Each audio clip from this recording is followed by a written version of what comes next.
kegiatan kali ini, objek yang akan kita teliti adalah pengaruh harga bahan baku dan imbalan tenaga kerja langsung terhadap biaya produksi pada 10 perusahaan di industri plastik tahun 2021. Nah, selanjutnya kita ke data yang sudah kita lawankan, lalu kita copy semua datanya.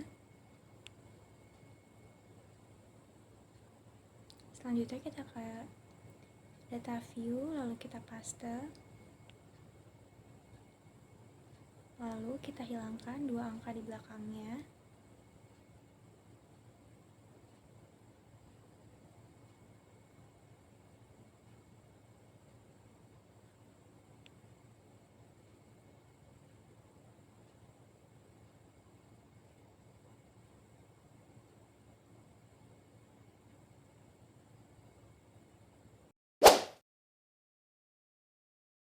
Di normalitas grafik, untuk kolom name kita ganti terlebih dahulu menjadi X1, X2, dan Y. Lalu labelnya kita isi, untuk X1 kita isi bahan baku, untuk X2 nya kita isi imbalan tenaga kerja langsung,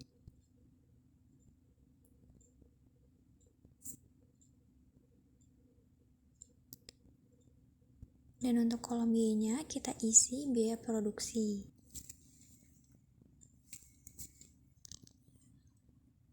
Lalu ke measure,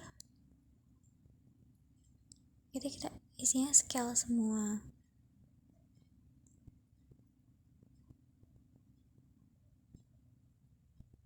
Selanjutnya ke data view, klik analyze,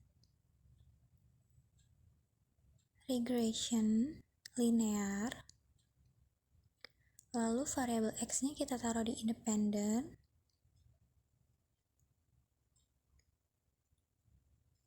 dan variabel Y nya kita taruh di dependent. Lalu klik plots, untuk Y nya kita taruh di dependent, dan untuk X nya kita taruh di receipt.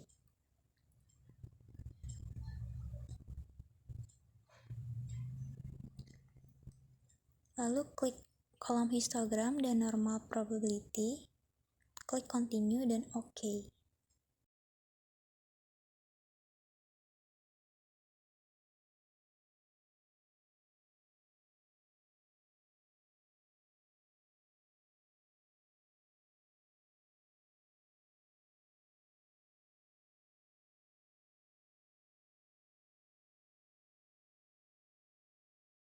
Berdasarkan output norma P-plot, titik menyebar di sekitar garis diagonal meski ada yang memiliki jarak namun tidak terlalu jauh dari garis diagonal, sehingga berdasarkan kode grafik ini dinyatakan terdistribusi normal.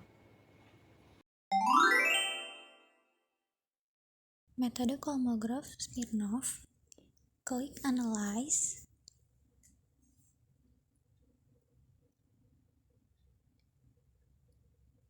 klik regression linear, variabel X kita pindahkan ke independent, dan variabel Y kita pindahkan ke dependent. Pilih save, kolom standardize dan include kita checklist.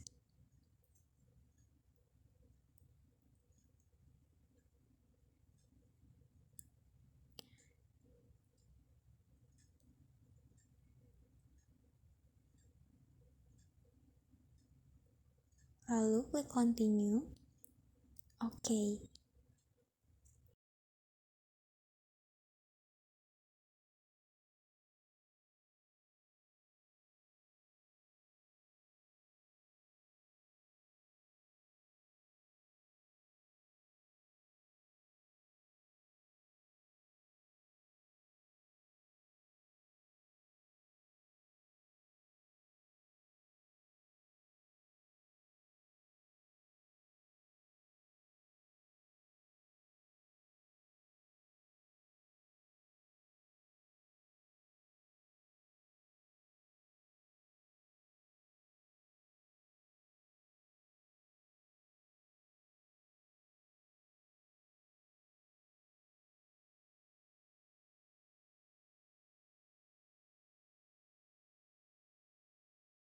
Nilai SMP-SIK 2 Mintilot sebesar 0,200 memiliki nilai lebih besar dari 0,05.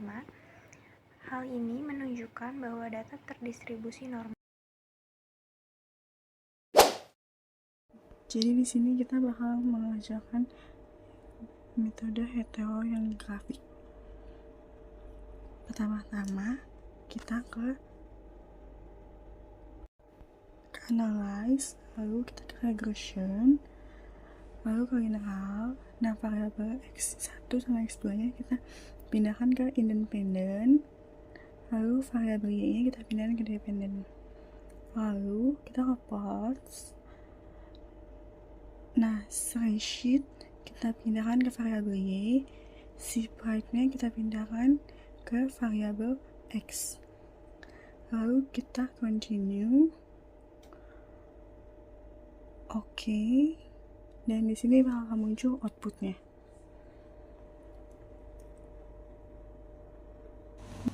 Bisa dilihat bahwa titik menyebar secara acak dan tidak membentuk pola. Dapat disimpulkan bahwa sampel yang digunakan berbebas dari gejala heterogenisitas atau sampelnya bersifat homogen. Jadi kita pertama-tama ke analyze, lalu kita ke regression, linear. Nah, variabel x1 sama x2 nya kita masukin ke independen, lalu variabel y kita masukin ke dependen. Lalu kita ke save, lalu standardization kita checklist. Nah, ini include the comprehension matrixnya tetap kita checklist ya. Lalu continue,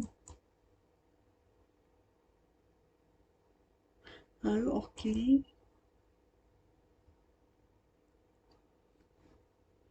Di sini bakal muncul outputnya, cuman masih kita diamin aja. Lalu kita balik lagi ke Antalight, lalu muncul variabel res_1. Lalu kita ke transformer computed variable. Nah, target variabelnya kita ketik appreciate. Lalu function groupnya kita pencet yang all. Lalu ini kita pilih yang ABS. Nah, ABS nya kita pindahin ke numeric expression.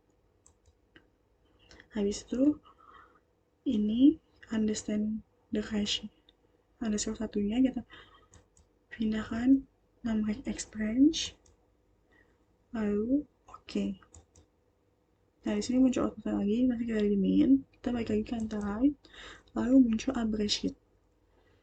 Nah, dari appreciate kita ke analyze lagi, lalu regression ke linear. Nah, variabel y-nya kita keluarin dari independen, lalu appreciate-nya kita masukkan ke dependen, lalu oke. Lalu kita scroll ke bawah.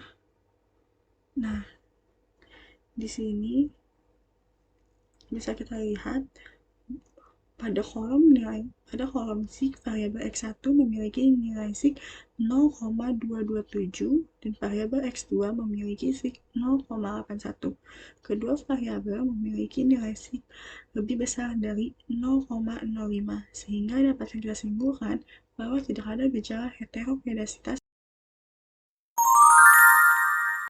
Lalu selanjutnya kita uji multi. Pertama-tama kita ke analyze, lalu regression ke linear. Variabel x-nya kita pindahkan ke independen, lalu variabel y kita pindahkan ke dependen. Lalu kita ke statistik, kita checklist yang part and partial covariance sama covariance diagnosis. Model fit sama estimatesnya masih bisa dilihat nilai toleransi variabel x1 0,206 dan variabel x2 0,206 lebih besar dari 0,1.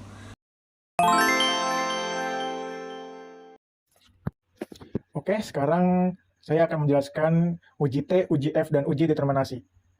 Yang pertama, kita ke analyze, lalu ke regression, setelah itu ke linear. Setelah itu yang variable X-nya ditaruh ke yang independen,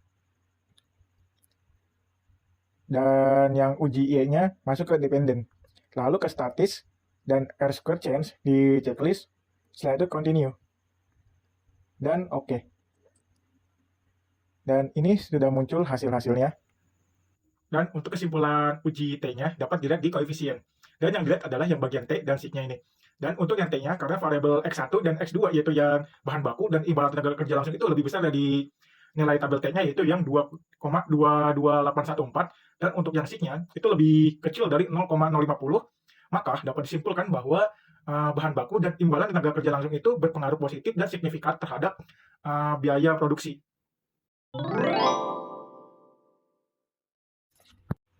Oke, sekarang saya akan menjelaskan uji T, uji F, dan uji determinasi. Yang pertama, kita ke analyze, lalu ke regression, setelah itu ke linear. Setelah itu yang variable X-nya ditaruh ke yang independen, dan yang uji Y-nya masuk ke dependent. Lalu ke statis, dan R-square change di checklist, setelah itu continue. Dan oke.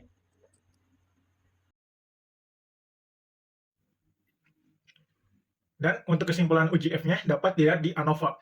Dan yang dilihat adalah yang bagian F-nya ini.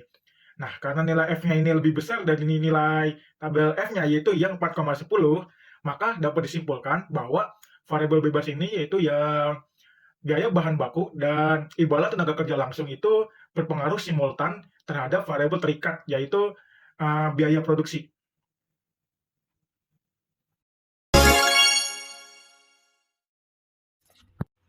Oke, sekarang saya akan menjelaskan uji T, uji F, dan uji determinasi.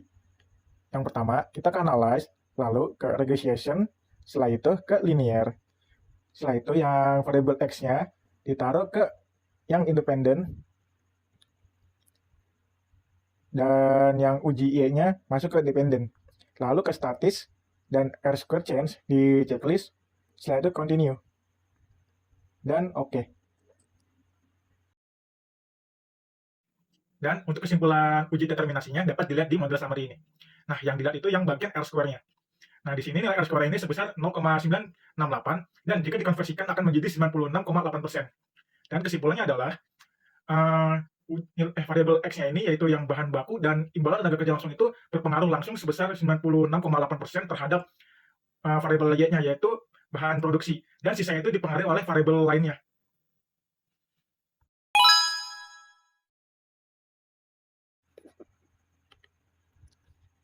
Nah, untuk nilai tabel T-nya, pertama, karena data kami terdapat 10, maka kami akan ngambil yang 10 ini.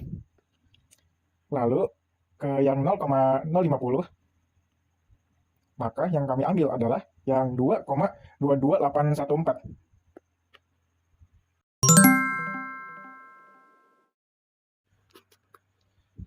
Dan untuk nilai tabel F-nya, karena kami memiliki 10 data, maka kami memilih yang 10, lalu karena variabel X kami ada 2, maka kami memilih 2, dan hasilnya kami akan memilih 4,10 ini.